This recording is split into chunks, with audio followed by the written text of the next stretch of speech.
You're in your room. You slammed the door shut and flung yourself onto your bed. You're filled with a sense of anger, energy, and restlessness. For reasons you can't quite pinpoint, it feels like it's about to make you explode. Even the slightest thing your parents say is enough to drive you crazy. You grab your phone and quickly scroll through social media, but nothing fills that emptiness inside you. Congratulations, you're right in the middle of your teenage hormones. Your body is practically your biological battlefield. Now, let's take a little trip back in time. We're heading back about 40,000 years to a freezing and dangerous night in the Pleistocene epoch. Meet Grug. Grug is exactly your age. And guess what? He's bursting at the seams too. His hormones are through the roof. He's angry at the tribal elders, and he wants to set the world on fire too. But Grug has a huge problem. He doesn't have a room of his own. He doesn't have a wooden door he can slam shut while shouting, "I want to be alone." He doesn't have music to put on his headphones and tune out the world.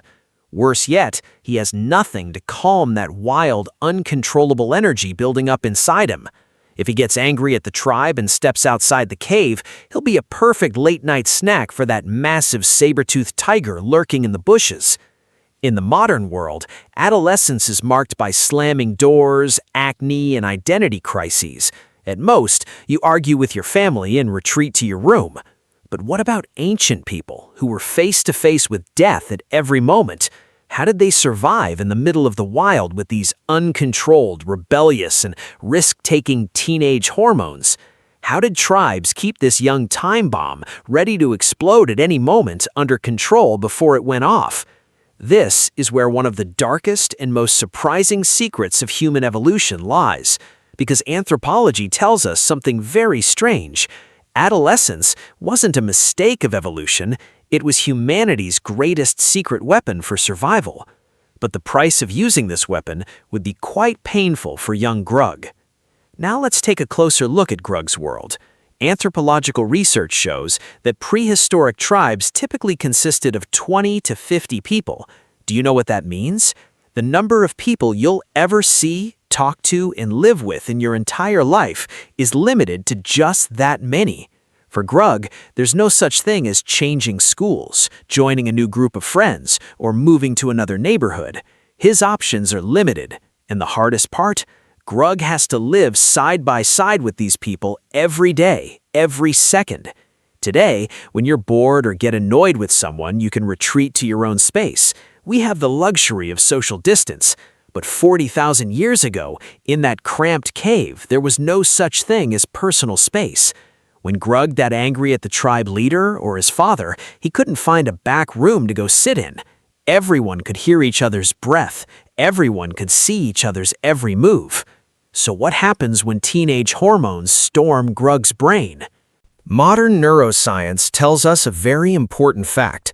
The prefrontal cortex, the region of the human brain that governs logic, risk analysis, and self-control, is the last to develop. It doesn't fully mature until the mid-20s. However, the amygdala, which governs emotions and impulses, has already begun operating at full speed during adolescence. Grug's mind was like a sports car with no brakes but a state-of-the-art engine. He wanted to take risks, prove himself, and throw himself into danger. This is where the tribe's survival mechanism kicked in: absolute obedience and social pressure. In the ancient world, if a teenager acted defiantly and broke the group's rules, it could spell the end not just for himself, but for the entire tribe. If Grug shouted by the fire just because he was bored, it could lure predators kilometers away into the cave. If he strayed from the group while hunting, it could leave the tribe starving.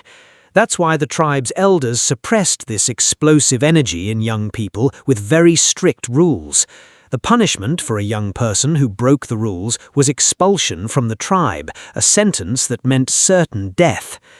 However, the tribes knew they couldn't eliminate this dangerous energy, so they did something incredible. Instead of suppressing it, they turned it into a weapon. The evolutionary process had taught them this truth: that reckless, mad, risk-taking impulse of adolescence was actually exactly what the tribe needed most.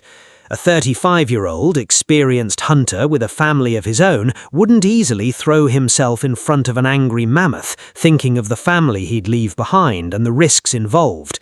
Reason would kick in and he'd step back. But young Grug had nothing to lose. His brain couldn't weigh the risks. The hormones inside him were constantly whispering, "Prove yourself, show that you're the strongest."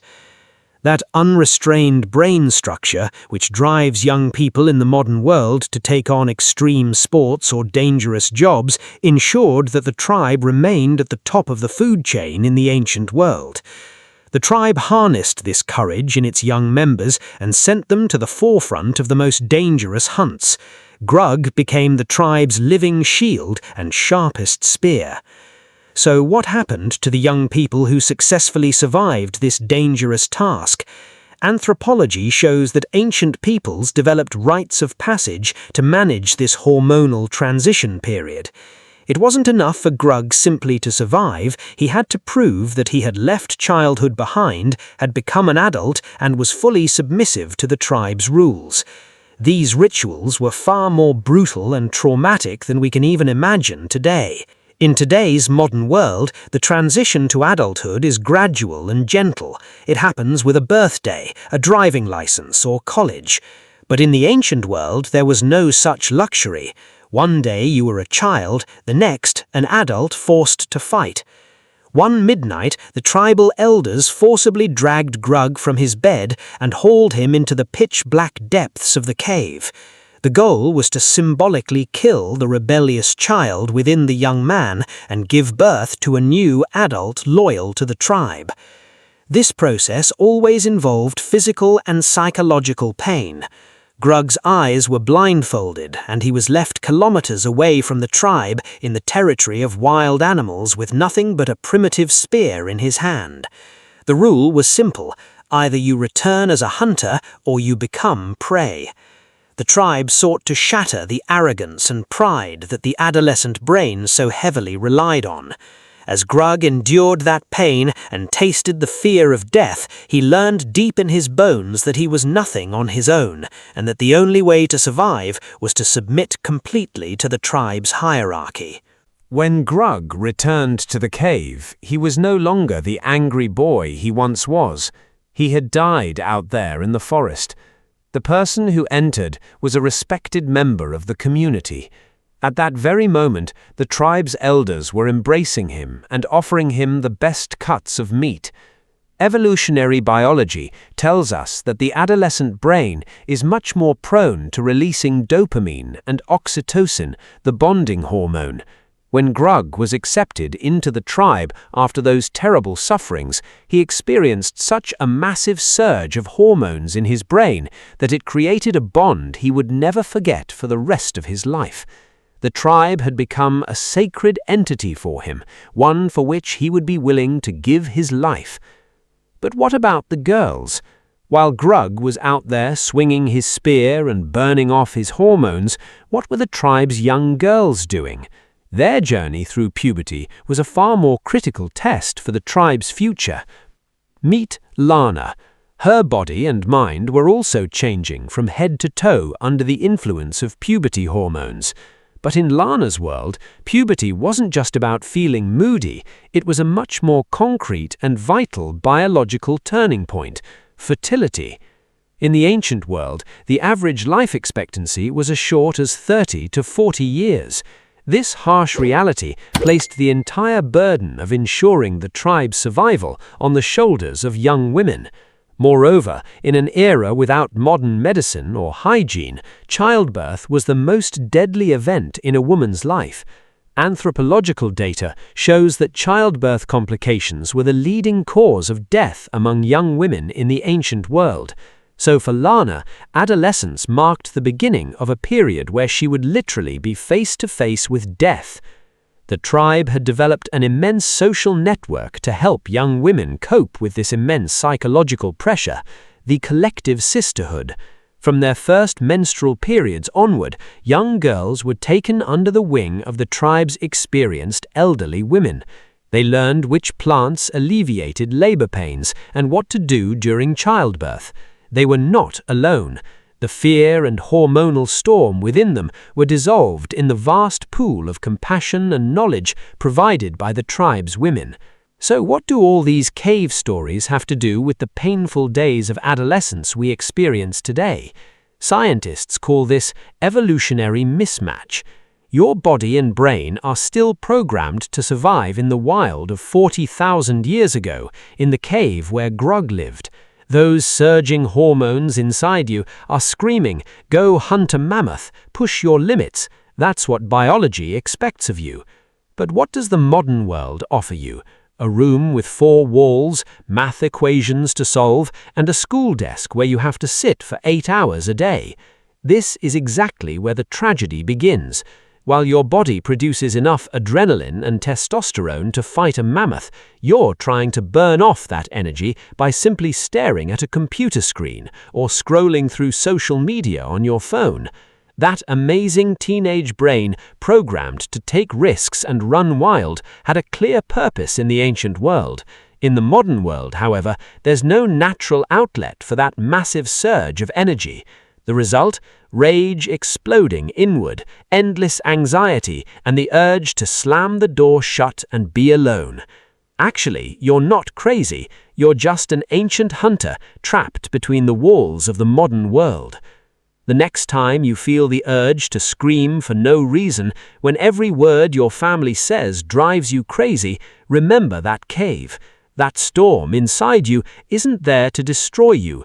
That storm is the very sacred fire that kept our ancestors from bowing down to the wild for thousands of years. It's what kept them alive. Grug placed that fire on the tip of his spear and carried humanity into the present day. All you need to do is channel that ancient energy into the right paths to build yourself in this modern world without letting it destroy you. Because no matter how modern we become, we are still the children of that small tribe sitting in front of that cave wall, sharing the same fears. Now, it's your turn. It's time to leave a mark on our own cave wall.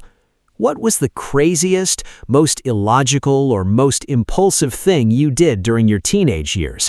The kind of thing that when you think about it now makes you say, "Man, why did I do that? What was the point?" Let's meet in the comments and see how that ancient hunter inside us has made itself known the most. Also, don't forget to like the video and subscribe to the channel to help our tribe grow and get these stories out to more people.